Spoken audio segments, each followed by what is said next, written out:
दिल्ली के मुख्यमंत्री अरविंद केजरीवाल थे, तब उन पर एक बड़ा आरोप लगा था।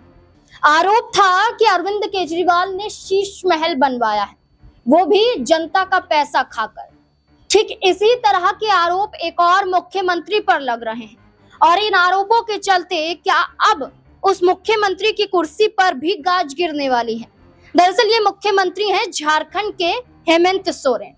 इन पर आरोप है 100 करोड़ के लागत वाला शीश महल बनाने का।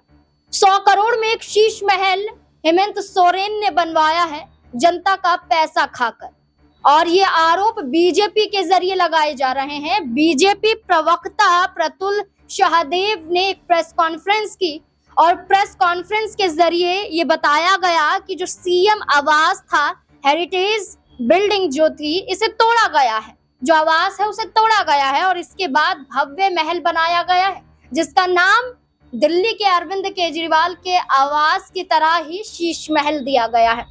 ये कहा जा रहा है कि इस शीश महल में 2 करोड़ लागत के फव्वारे लगाए गए हैं और 2 करोड़ से ज्यादा का जो पैसा है वो गार्डनिंग में इस्तेमाल किया गया है और इसके साथ साथ कई और लग्जरी चीजों का भी इस्तेमाल इस महल में किया गया है। ये आरोप बीजेपी के जरिए लगाए गए हेमंत सोरेन पर, लेकिन अभी तक झारखंड मुक्ति मोर्चा के जरिए कोई बयान पलटवार सामने नहीं आया है। अब 100 करोड़ के इस घोटाले में क्या हेमंत सोरेन फंस जाएंगे?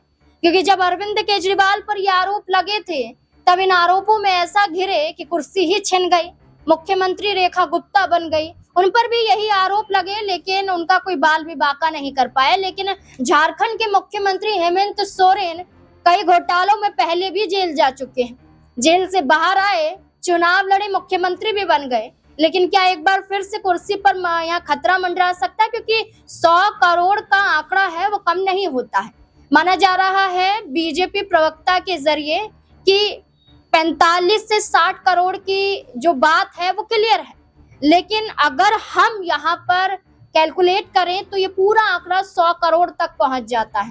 प्रेस कॉन्फ्रेंस में काफी और कुछ भी बातें कही गई जिसमें हेमंत सोरेन को लेकर अब ये कहा जा रहा है कि वो क्या करेंगे। अब सवाल भी बन जाता है कि कैसे बचाएंगे हेमंत सोरेन अब अपनी कुर्सी। आपको क्या लगता है? अपनी राय कमेंट सेक्शन में जरूर दें।